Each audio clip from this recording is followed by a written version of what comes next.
Welcome to this next episode of YouTube, where we're really in the full swing of summer. Summer programming schedule started, which means puppies are actively doing programs 4 times a day, as well as behind-the-scenes programs twice a week. And that means you're out in the yard sometimes when it's hot. And so what we've got here is some ice cubes, basically just to give the pup something to lick on. Sometimes it's frozen beaver tails, sometimes it's frozen deer liver. But today was a pretty warm day. That was when this was filmed, so just a chunk of ice for them to lick on. This is Luna out in the yard. And we are giving Luna time in the yard. She's still not off on full restriction, but she gets time in the yard independent of Bolts. For the most part, Bolts is in the yard, but we wanted to, make sure that Luna gets some exercise and starts building some muscle.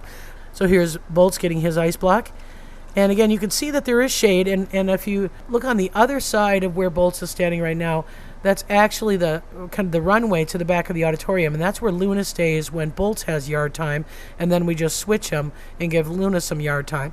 And it's getting into a better routine. At first, when we were doing this, she was just so excited to be out free that she was running a lot and far more than we wanted to. But you can see the hazards of letting Luna spend time out here. Just watch how Bolts went up that log. He's a lanky puppy, and his legs kind of twist and go all different directions as he tries to climb in.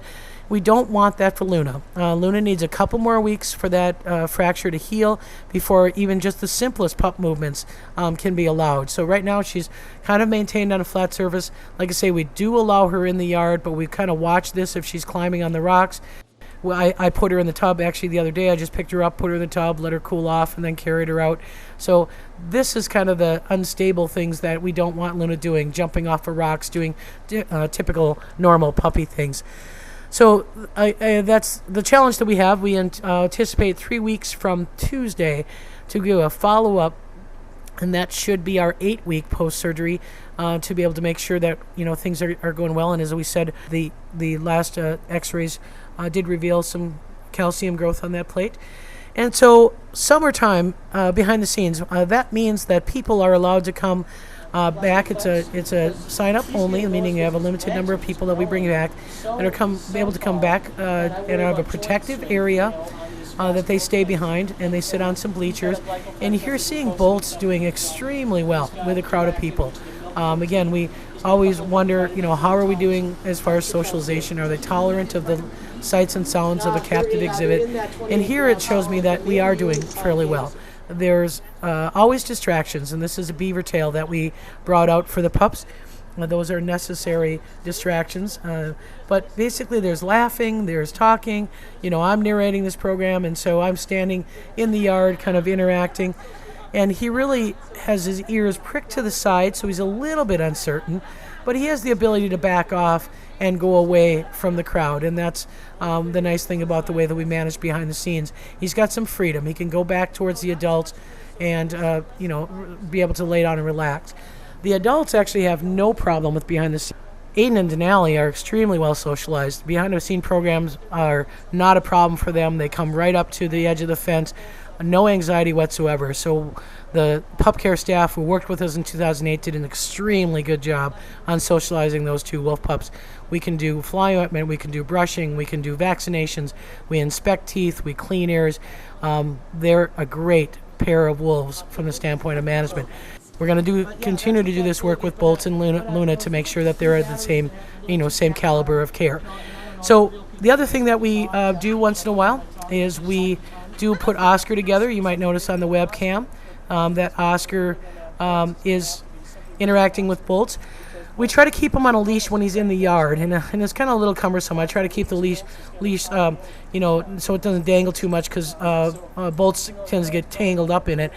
The reason why I keep him on a leash in the yard is because Aiden and Denali, if Oscar's kind of running with Bolts in the yard, Aiden and Denali get pretty excited about that. And I'm concerned that because of the way that they're guarding the pups, that they might view Oscar as a negative scenario, and Oscar does live here, so I don't want to put Oscar in a negative kind of connotation. So we keep them under control, let them interact. When they're in the auditorium during a public program, Oscar can come off the leash and those two can wrestle. Sometimes when they're in the kennel here, they can wrestle. And you can see that they are socially engaged. I mean, these two like each other. I'm not as thrilled that Oscar is submitting so much for Bolts. The whole function of Oscar is to teach Bolts how to submit, not the other way around. But Bolts enjoys it, and Bolts does submit to Oscar when Oscar is serious. Oscar is just a young dog who is very social. The interactions of the pack are strong, and here's a howling clip I'll let you listen to.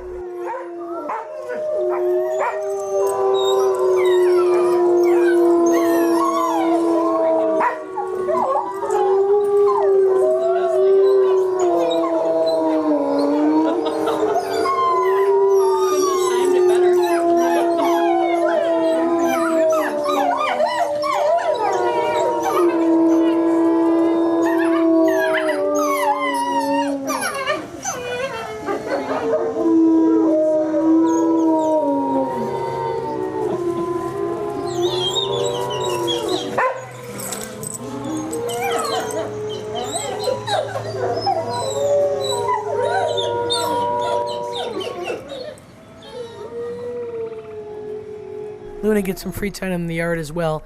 We waited until the first set of x-rays to make a determination that she was okay, that she was healing okay in order to come out. It's her back right leg again. What we were worried about was having too much time, in isolation and recovery, that she was losing muscle mass. So we wanted to give her some time to be able to walk a little bit more, to be able to build some muscle. And as you can see here, Luna is greeting Aiden and Denali, and she is extremely excited, tail wagging, just a real great response.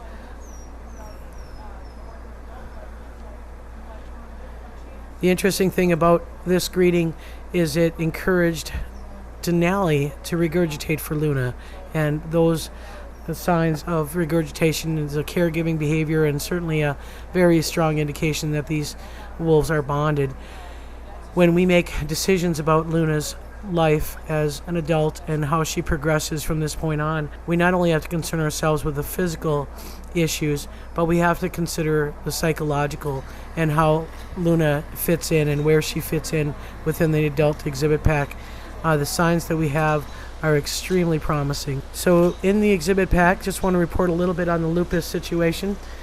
We finished the 3-month trial that was a combination of antibiotics and vitamins that were supposed to help this autoimmune disorder, and it was unsuccessful. We thought we were gaining some ground early on and saw some pigmentation come in from the side, but we have not identified what we consider to be a viable solution that protects his nose from UV rays. And as we said earlier, he's less likely to tolerate the suntan lotion than he has been. So we're looking at some other options. Obviously, steroid treatments are an option for this condition, and we wanted that to be kind of our last resort, but hopefully give you more information on that at a later date. Denali, again, always very interested in the front of the exhibit. We weed-eated the front of the exhibit to cut down the bugs. We've had a swarm of mosquitoes in the last week or two, and we try to keep that area somewhat mowed so that it's a little bit less tractable to bugs. But one of the things I want to point out in this clip is that this is where you really get a good indication of the investment of time is worth it when it comes to socialization. Denali clearly engaging with the group of people that are on the inside of the window, cameras right to the window, photographs. He's doing extremely well, not concerned whatsoever with that group, and that's really the benefit that we see of socialization. And we recognize not everybody would have the investment of time, nor would find this to be a proper management. With a socialized wolf, you take away their fear of people. No doubt you make them relax in captivity, but you have to have consistent handling. If there's a change in handling, the bonds get weaker and the animals become, again, more dangerous than a non-socialized wolf, meaning a wolf that is not taught to tolerate people, that runs the other way when people come. So we're happy with our exhibit because we manage personnel for the long term as well as wolves. So just want to kind of point that out. And we also are continually keeping the waters clean. Any hot day, if you've set water around for 2 or 3 days, you'll notice that algae builds. And so we constantly are cleaning waters. We've got sprinkler hoses now available to all wolves. We're continuing to groom and pull undercoat from all wolves. This is Grizzer. being brushed by 2 wolf care staff, actually. Grizzer's very easy to manage that way. He likes brushing. He likes the aspect of grooming. Shadow, on the other hand, not a big fan. We're getting better at grooming now that he's 12 and trying to get some of that undercoat. Our biggest concern with him is overheating. You can see him panting a little bit, more susceptible than Malik, and partially he has more hair, but there might also be some other physiological reason, being a high-ranking wolf, that he might react to things differently and then potentially overheat. We do see him going into cover. Shadow's actually been using this small den. I got him here the other day when I was doing fly ointments. This hair on the edge of the den it shows that they've been going in and out, as well as the dug den underground, and that is another cool spot to lay. So for that's about it. Again, the summer is here. Summer programming is active with pups. Summer activities for us in wolf care, keeping the wolves calm, keeping them free of fly bites, keeping them cool, making sure that all of their needs are met is a full-time job here. So thanks for watching, and see you next week.